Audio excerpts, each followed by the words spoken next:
Hello, I'm Andy King, technical editor of Good Woodworking magazine, and today we're going to do a little bit of work on basic workshop rotation within machinery.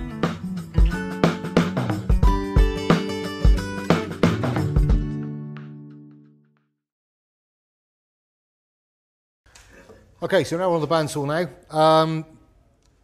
Two thoughts here. Basically, obviously you set it up and you work and you just do your shoulder lines, flip over, do the same, and adjust accordingly. Put it back or forwards to the right side of the line you've got to do.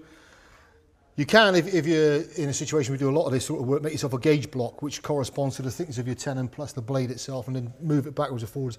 Just get it in one position so that basically once you're in, you do your cut, put your block in, and it moves it over enough to give you the tenon line. It's something we can go into at a later date on that one. It's just a little tip. The other thing as well, which again comes into the rod situation. Now, although I've always said, you know, I prefer to do it that way where I keep extra timber on for horns and stuff like that. On frames especially, I'd still prefer to do that. Certainly with certain things, you can actually make things to component sizes, but you still allow for the snipe. So what you can do is go to your table saw and cut down to the dimensions that you need after. That's not a problem because everything's established still off the rod. You can still do that and cut right down to component sizes. In that situation, when you cut your tenons, you can actually do it so that rather than have to cut to your lines, you can actually put a little block at the back, clamp it on, push it through, and you know you're going to hit that same shoulder line all the time. It's just a little speeded up job. It's just like having a little jig, I suppose. Do that again, but you're working off. You've got to make sure that everything is equal off of these two ends when you do your initial setting up off of your rod. It's just a little bit more of a sort of time saver, I suppose, in one respect. It's 6 of one again, half as on the other, where if you let your tenons stick through, just got to trim them off and plane them up. It's horses for courses, really. I prefer to do it this way on externally, or certainly on joinery type stuff. When it comes to the wedging especially, which I'll explain once we get through this side of things. So I'll just cut this one off now.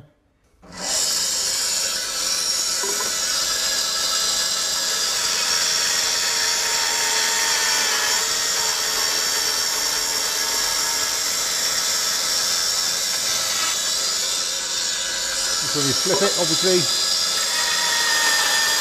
up to that same line.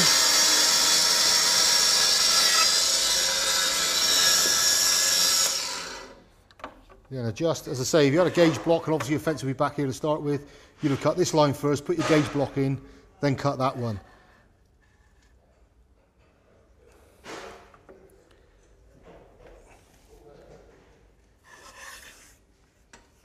This is where a fine adjustment on a bandsaw fence does help. Okay, that looks good.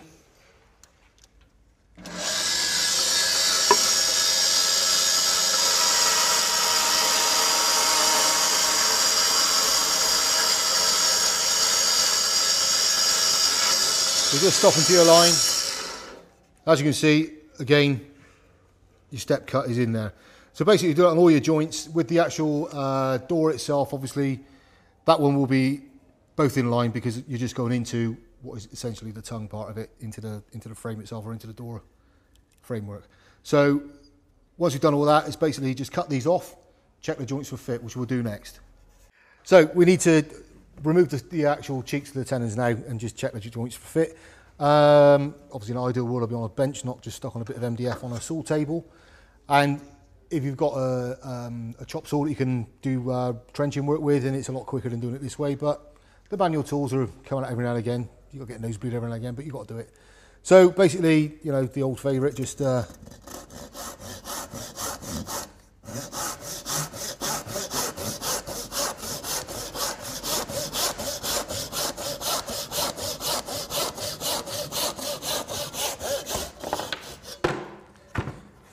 over.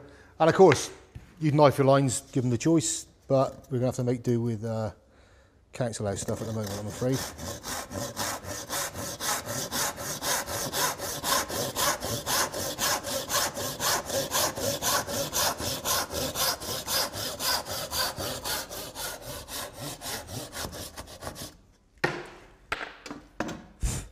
So you can see the actual step, as I was saying all along, which determines the rebate. So in theory, that should just drop into there. If I've done the mortise the right size, which looks a little bit snug, it might be okay. Just drop that on the floor and give it a bit of a push. Yep.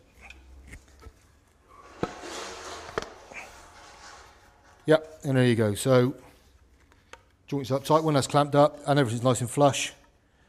So obviously do that the same doors, as same as the frame. And in theory, you can drop it back onto your rod and you should see it all should all line up, which we'll do next once I've established all these joints. So we'll move on to that as the next stage. Okay, so joints are cut, everything is in. Right, what we need to do is obviously just to prove it works. This is the rod. So here's the width of the door. That's allowing for the clearance there. It lines up on the clearance line there. Height-wise, you can do the same again. You can drop it on, and you can see your clearance line is there. Drop it on there, and it hits your clearance line there. The same with the frame. Again, you've got your determining points. Overall height is there. It lines up. Overall width is there to there. It lines up. So everything works. And in theory then, what you'll find is the door will actually drop into the opening when it's cleaned it up, and obviously drop into the opening that way when it's cleaned up as well. Now, one thing I'd like to touch upon is wedging. Now, furniture and joinery are slightly different in the way things are wedged. The same principle applies. You still obviously need to make relief for the wedge. So you drop in what would be, find my pencil. You would still work again, 2/3, 1/3 is the old favourite. So you'd still drop in what would be your shoulder line there. You'll come 2/3 down and drop in like a wedge line there and a wedge line there. But the difference being is you tend to find in furniture work, what you do is put a kerf line here and here, about sort of 6mm in. Drop that down to the distance you need, again about 2/3 down. You drive the wedge in, and what it does, it forces this over. So you end up, it's nice for decorative work. You can put in obviously different colour timbers, that sort of stuff. But for joinery work, the traditional way of doing it is this way, where the wedges are on the outside face. Now the reason behind that is, what you're looking to achieve is losing the cramps this way, just cramp these ways, just do it that way, and when you knock your wedges in, you've got your outer wedges there, your inner ones there, all the way around, all glued up, ready to go. Glue your wedges as well. And what you're doing is you just give this one a light tap, just to fill up the gap, and then you drive this one, and what it does is it pushes against the joint there, and it pushes right tight against your shoulder line. Now if your chisel cutting is accurate on your mortises, which it should be, it will mean that that determines that point and that point. Your two chisel lines will actually come up smack on both sides. So by driving the outer wedges in first, it drives those rails into exactly in the right position where they should be. And it also then, it compresses the tenon, compresses the wedges. What you can find with putting in this design, where you put a kerf line in, not so much on a wider rail, but if you've got narrower stuff, you work on stuff like that, it can be that you can drive it in a little bit too deep, and it can come right the way through and split the actual rail itself. So this is the way that you tend to be taught, certainly at joinery level. And for me, unless I'm doing decorative stuff, I'll still probably use this way if I was doing it for actual furniture type stuff. It doesn't really make a lot of odds. All you're looking to do is secure the joint more than anything. If the joint's not really going to be seen as such, not for decoration, then it works a treat. And invariably, if you're not going to be using it for decoration anyway, you could get away with a stub tenon on furniture because it's not taking the brunt of the sort of stresses and strains of day-to-day sort of work that joinery does. So the basic principle is, though, you're working off of a rod. What this is trying to set out is the way a rod works, the way you actually use a rod to your advantage, where you just work off basically two dimensions, your overall size, and that's it. You dimension your timber accordingly off of a cutting list, and you work from that point. All that remains for this now is to have the panel made. And again, no need to measure. I don't need to know that distance there. It's all there on the rod. I know exactly what I need to do. All I need to look at is I've got my overall position here of my tongues, or my groove, should I say. I've got those marked in. All I need to do is leave myself a little bit of clearance to fit those in. Now what I could do is obviously get a piece of board or whatever, and unfortunately I've got to use my piece of MDF what I've marked up on. But what I can do now is I can measure this if I want to, because I can measure off of those 2 points and cut it, or I can just basically find a piece of MDF that is roughly the right size I need, drop it on and just mark up the piece I need to cut off, and away I go. And then onto the spindle moulder with the actual panel raiser in, done and in. And then I can do a final glue up and away you go, and you're just ready to go then, and it's as simple as that.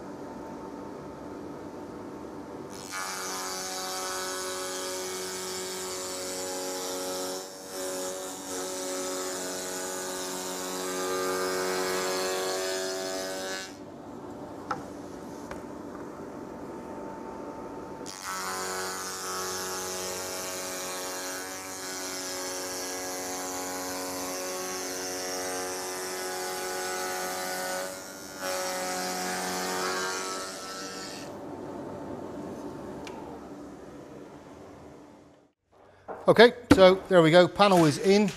As with everything, it's always good to do a nice dry fit first to make sure everything works as you want it to. As I say, you know, we know everything fits because we've already checked that off of the rod. We've checked it against itself to make sure it all works properly. So I know for one now that I can actually glue this up, obviously sand it all up properly, fit the door, and we're ready to go. So it's just a very, very simple way of ensuring accuracy at all times. The rod is fantastic. Marking out, you know, it's the basics of, and it's something we should all be looking to do, I think, more than anything. Facing edge marks, obviously, accurate marking out, accurate machining. As I say, my method is slightly different to others, the way I do actually my marking out off of pre-machined timber, but it works for me, and it always ensures that what I mark from remains accurate. So all your joints come up tight, pretty well straight off. There's no actual fiddling around needed. You can come off the rod, and if the rod's accurate and you mark from it accurately, then you end up with, in theory, accurate joinery, furniture making, whatever it is. Whatever you apply it to, it works. The principle remains the same. Generally, that's the end of it. So here we go. As I say, I'll get this sanded up now, glued up and ready to go, and that's the end of it. So that's it. Goodbye. Have fun.